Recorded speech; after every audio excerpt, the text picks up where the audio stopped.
Hello， 大家好，欢迎收看最新一期节目，我是小袁。今天我们讲一起 NBA 球星遇害的案件。不过这个球星不是科比，这位球星的经历充满幸运，但又充满不幸，甚至夹杂很多讽刺。破案过程非常精彩，制作不易，希望大家看完后长按点赞键支持一下。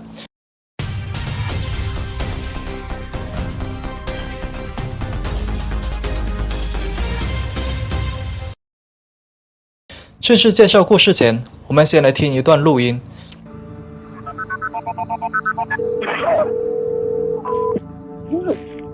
Hi, how are you? Georgetown 911, where's your emergency? Hello? Hello?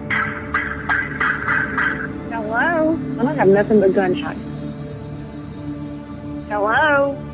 这段录音来自于美国田纳西州的日耳曼敦警局。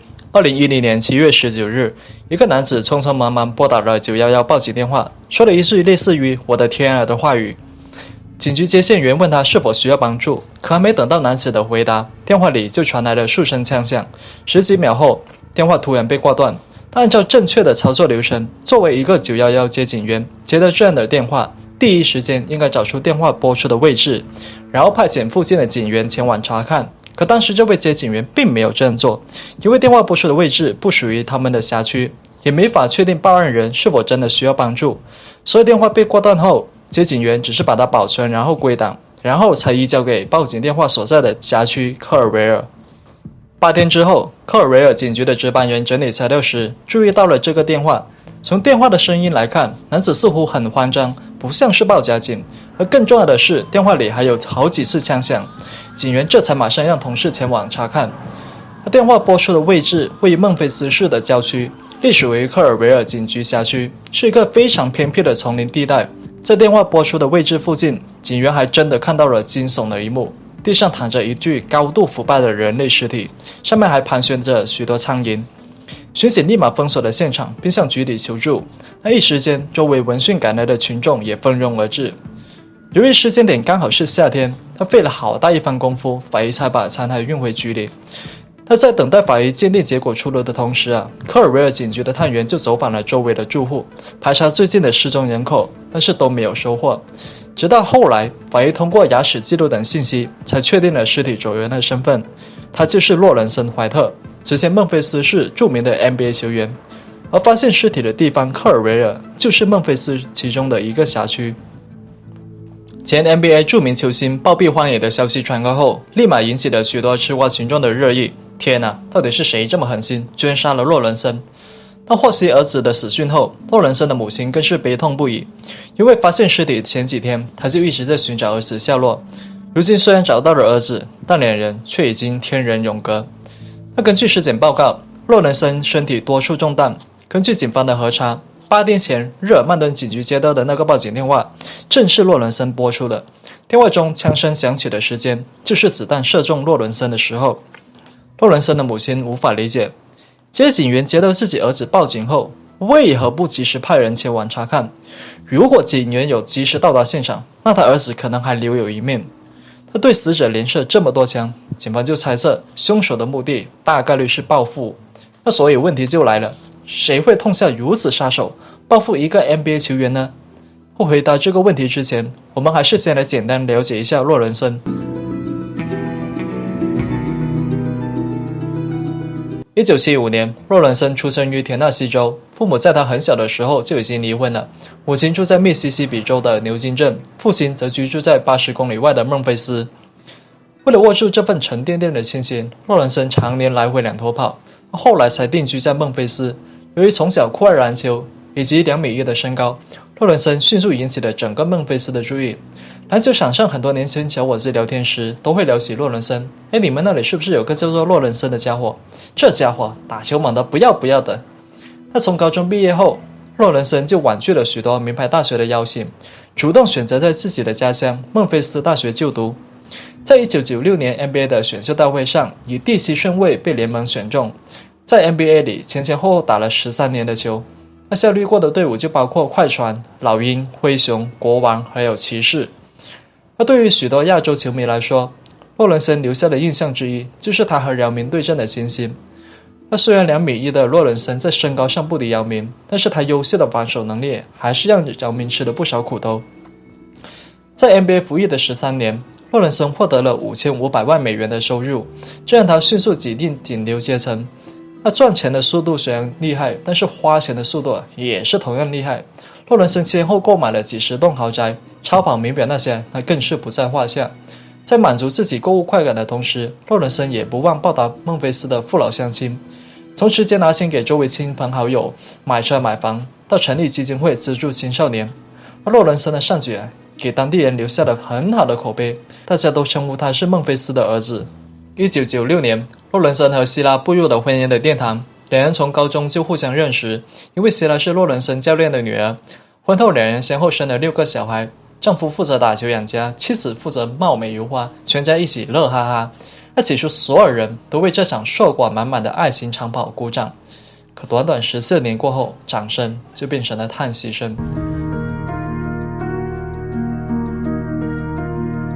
从家人报警到骸骨被警方发现，短短9000多的时间内，240斤重的洛伦森就被高温和雨水折磨成50斤的腐肉。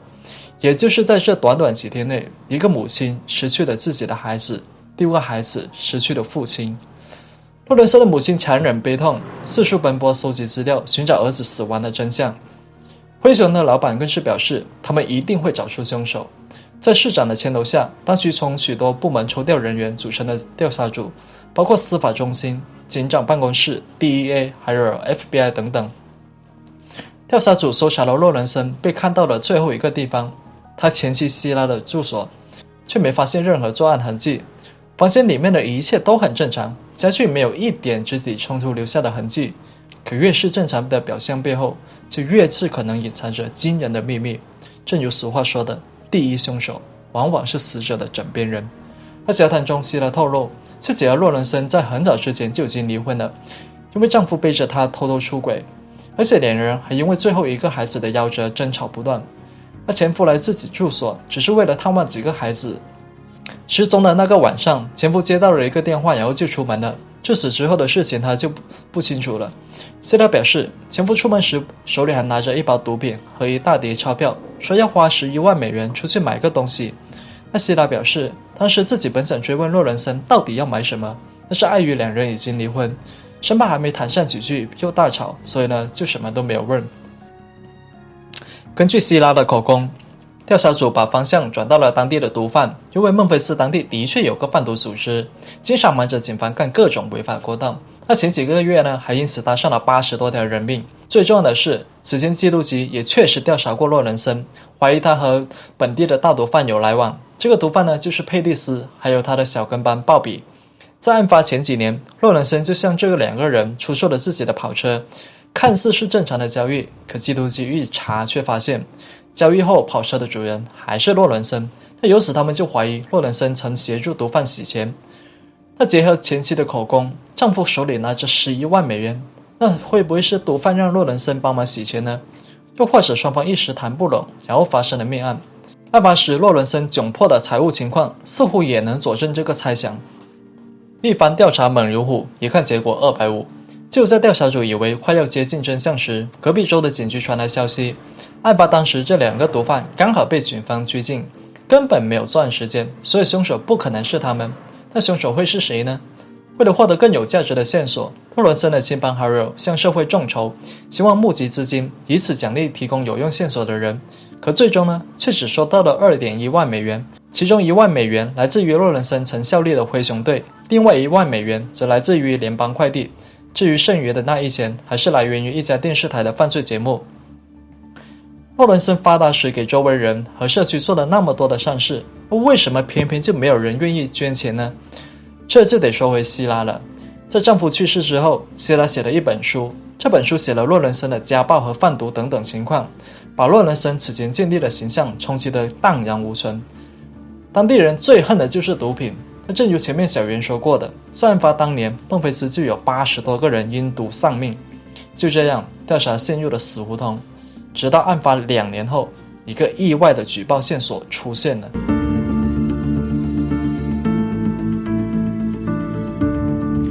这个举报人名为吉米，在一次被关入狱后，他说自己想戴罪立功，直到孟菲斯球星洛伦森死亡的真相。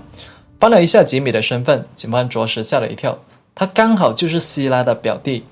吉米告诉警方，在案发的2010年时，希拉曾找到他，想让他帮忙解决洛伦森。吉米听完后一脸震惊，大姐，这出人命的事可不能随便开玩笑啊。希拉就回答说，你看我像是在开玩笑吗？只有洛伦森死了，我才能拿到100万美元的保险赔偿金，事成之后呢，我会分你们一部分。那在金钱的诱惑下，杰米就找到了另外一个合作伙伴比利，一起动身前往亚特兰大，准备干掉洛伦森。按照约定的计划，希拉会提前到达亚特兰大和前夫见面，离开时会故意把窗户打开，以方便让2个杀手翻窗潜入。而动手那天，2个杀手虽然的确成功潜入了洛伦森住所，可他们发现躺在沙发上的人不是洛伦森。第一次谋杀失败后，吉米回到了密西西比，而他的搭档比利则回到了孟菲斯。可没过几天，电视台就播出了洛伦森暴毙荒野的新闻。杰米说看到这个新闻后，他想到的第一个人就是洛伦森的前妻希拉。这个疯女人真是不见棺材不掉泪。案发几天后，希拉还上门找自己母亲借金属探测仪，并用它找到了落在现场的手枪，然后驱车将其丢在了胡桃市的一个湖里。杰米向警方表示，只要警方降低他的刑期，那他就可以带警方找到那把手枪。那杰米说的是真的吗？在找到真相前，调查组半信半疑。为了验证杰米的口供，他们调查了比利，发现他与希拉的关系的确很不一般。案发前，比利曾到希拉的住所除草，那结果除着除着就除到了床上。根据警方的资料，在勾搭希拉之前，比利就已经罪行累累，包括袭击、绑架、贩毒等等，简直就是一个彻头彻尾的古惑仔。那面对警方的怀疑，比利和希拉2人异口否认，说这全是杰米为了出狱编造的谎言。那希拉甚至扬言还要起诉警方，我这种三好市民，6个孩子的妈妈，怎么可能做这种事情呢？是不是？为了弄清真相，警方派人潜入湖底寻找手枪，可是要在遍布淤泥的湖底找到被埋几年的手枪，谈何容易。然而，就在案发7年后的2017年6月，孟菲斯警方突然宣布，他们成功找到了杀害洛伦森的那把手枪。原本被翻过去的洛伦森案再次引发轰动。虽然枪支没有办法正常使用，但是在警方的努力下，他们还是完成了弹道测试。同时，警方还获得了另外2项有力的证据，其一便是案发当年希拉家中保姆的口供。他说，在案发前一段时间，比利和杰米2个人曾到住所和希拉密谋作案计划。其二是在找到枪之后，希拉曾在电话中说道，肯定有人偷偷向警方告密，不然他们根本就找不到手枪。打完这个电话后的次日，希拉便回到了孟菲斯和比利见面，而这一切都被暗处的探员偷偷给拍了下来。那在找到枪支的6个月之后，警方就先后逮捕了比利和希拉2人，次年以1级蓄意谋杀罪起诉了2人。在有力的证据面前，陪审团一致认为2人罪名成立。在法庭之上，希拉虽然承认了自己的罪行，但是没有交代具体的作案过程。他根据收集到的证据，警方的推测是这样的：案发当天，洛伦森从亚特兰大回来后，正在陪儿子打球。接着他接到了来自妻子的电话，并被妻子引诱到了住所外的偏僻丛林中。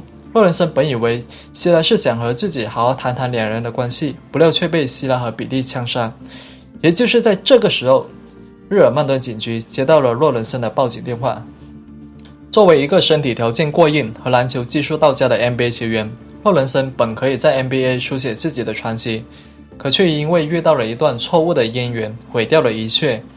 戴了绿帽，败了身家，毁了家庭，没了性命，实在令人惋惜。我是小袁，我们下期再见。